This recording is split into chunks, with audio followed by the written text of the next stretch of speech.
Hello, and welcome to this week's episode of The Hard Choice, Simple Steps for Showing Up. My name is Brad Draper.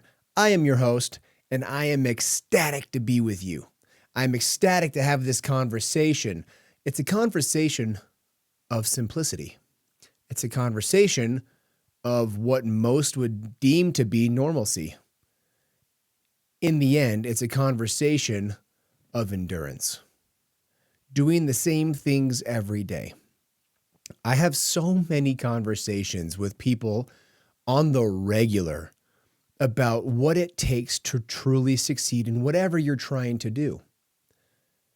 A lot of times they ask, where does this start? And I kind of just point them to my first episode, which is, are you waking up to your alarm clock? Are you doing those things that you say you know you need to do? Or that you know you need to do, not just say it. This last couple of days, I've had an experience that kind of reminded me what is most important. I had the varicose veins removed from my leg. I had them pretty gnarly. They were pretty nasty. And this has been about a 5-year battle to get insurance to cover it. They kept saying I was too young. It was merely cosmetic. They didn't want to cover it. Staring down the barrel of a really high ticket price. Therefore, I was unwilling to pay cash for it. I finally found a doctor that was willing to do the scans and show and prove this was not just cosmetic. So 2 days ago, I had the great saphenous vein, which is the big vein that goes down the inside of your leg, ablated. In layman's terms, it was cauterized or burned shut with a heat probe. From the top in my hip all the way down to my ankle. And then all of the feeder veins that came off of that on my shin that were protruding were all removed. 37 incisions to pull these out with what looks like a crochet needle. What am I explaining this for? Day one, got home, went to my son's baseball game with my leg propped up. Still tried to coach, but started bleeding. So I had to sit down. The main coach said, you should probably sit down because you're going to take your wife off. So I obliged. And I got home and there was no pain. And I still don't have any pain. However, if these wounds did not seal, I was unable to take a shower, says the doctor. They did not want to risk infection with as many incisions as I had. Therefore, I needed to ensure they were shut. The next morning I woke up. I decided to sleep longer. I typically average close to 6 hours a night. My body fares better at 8 hours, but my current lifestyle and my current priorities allow me to sleep between 6 and 7 hours. And I decided to sleep closer to 8 just to give my body that little extra bit of rest. So I now slept in an hour, 20 minutes. Instead of getting up at 4:40, I got up at 6. And I was approved to do some exercises, but not much. They said you can't lift over 10 pounds for at least the first day or so, mostly because they did not want pressure on my vascular system to prevent these wounds from healing or for shutting. So I decided to take the day off from the gym, to take a rest day, which for those that know me is really hard for me to do. I stayed home, I rested my leg, and it was propped up above my head level pretty much the entire day, sitting on the couch, working from my laptop, working from my phone, taking calls, things of that nature. But I still did stuff around the house. I still did the dishes. I still did little things. But as I sat there, it hit me so hard how out of sync I was from my normalcy. My normalcy is to get up at 4:40. To do my readings, to get to the gym, to take my pre-workout, to get my body moving, to do all these different things, which take me all the way up to about 7:30. So we're talking about 3 hours, top to bottom. And that's including getting the kids up and whatever else. I was unable to do that this day. And my energetic state was so off. And I just couldn't help but to think, how in the world do people get up and not go to the gym? You see, the next day I still had a 7:30 meeting. So I got up at 6, And I got dressed, I made breakfast, and I headed out. And I realized that's how most people operate. Most people that I know that do not have a solid morning routine, they get up, they get dressed, take a shower, get dressed, eat food, head off to work or to their meetings or whatever they're doing. And on my way to this meeting, my energetic state was so low because I was not already moving. I wasn't banging the day off, getting a fantastic workout in, getting those endorphins in, doing my cold plunge. I'm not allowed to get in a cold plunge for at least 2 weeks because they don't want me sitting in a body of water for risk of infection. Therefore, I have to take time off, which means I'm doing cold showers. I'm not doing my same routine. Things that I know optimize my energetic state so I can be at peak performance throughout the day. Let me repeat that. I do what I do so I can be at peak performance. I go to the gym. I take my vitamins. I take pre-workouts. I do cold plunges. I do stretch. I do read both, we'll call it worldly books, mindset books, but also spiritual books. So I'll do the temporal books and I'll do the spiritual books. And I do all these things to bring my awareness, bring my energetic state as high as I can. So when I enter the workday, when I enter my daily activities, I'm doing so at the highest state possible. And then I run at that state until about 3 o'clock in the afternoon, and then I start to taper down. I start to be with my family.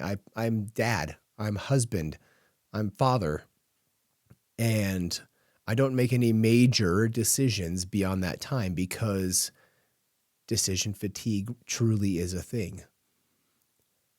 But it hits so hard. How often do you just get up, shower, dressed, food, gone? How often does that happen? Throughout the day, I felt so sluggish. I felt so slow. I felt so weak. And it was mind-blowing to think about the fact that most people live in that state.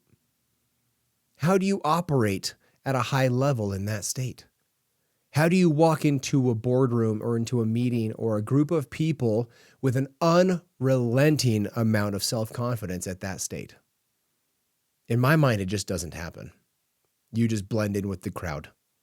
Or even worse, you're so low that you stand out of the crowd because you're an anomaly on the bottom end, which is not good. You want to walk into meetings, walk into rooms, and command attention. That happens from holding your standard. That happens from doing the daily things every day. That happens when you execute on the plan.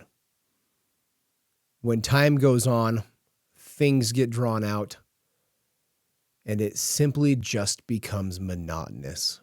That's when the true winners rise. It's in the monotony that you gain mastery. Never forget that. People say, oh, I don't want the monotony. I like change. Well, newsflash. When there is an unreal amount of change all the time, that's called chaos. And mastery is unable to come through in chaos. My background is in the sciences, right? For those that have listened to this podcast, they know my background's in chemistry. You do the same thing repetitiously over and over and over and over again. And it is in doing that you become a master. There was a time I was training somebody and we were weighing out 1 gram. Actually, in this point, it was 100 milligrams, even smaller, 1/10 of a gram, 100 milligrams. And this person I was training was making a mess and they were going over and going under. And it wasn't, you didn't need to be exact. You just had to be close and you had to be over 100 grams. But time after time after time, I had no spillage and I hit 100.00 milligrams on the nose every time. And they just sat back and said, how in the world are you doing that? You are hitting it perfect over and over again. And I had to look at them and kind of chuckle to myself because I had done that hundreds of thousands of times. It's in the monotony that you gain mastery. Doing the same morning routine helps you gain mastery. I hear all the time, Well, I don't want to be tied to a morning routine because if life happens, I don't want to be thrown off my game. Don't get me wrong. You can still hold the line. You can still hold the standard. I still did everything I possibly could on this morning that I slept a little longer, didn't go to the gym. I still got my body moving. I still did the things that I thought and knew I could do to bring my energetic state up. Like I said, instead of a cold plunge, cold shower. Adapt, pivot. It's in the pivot that you gain true power, but it's in the monotony you gain mastery. Don't be dissuaded by the things of the world that say, oh, I want change. I want newness every day. I don't want to be stuck and confined to the same thing. Most of the time, I can think of one or two exceptions to this. Most of the time, those people are average Joe people. And that's not who you are. That's not why you listen to this podcast. You listen to this podcast to move forward, to move the needle, to grow, to expand. But that is very difficult to do when you're not doing things and becoming a master at them. This whole jack of all trades is also the master of none. It has come to be somewhat of a badge of honor to be a master or jack of all trades. I hear it all the time. Oh, I do everything. I'm a jack of all trades. But that just tells me you're not a master at anything. And that anybody that is doing a single one focus will crush you.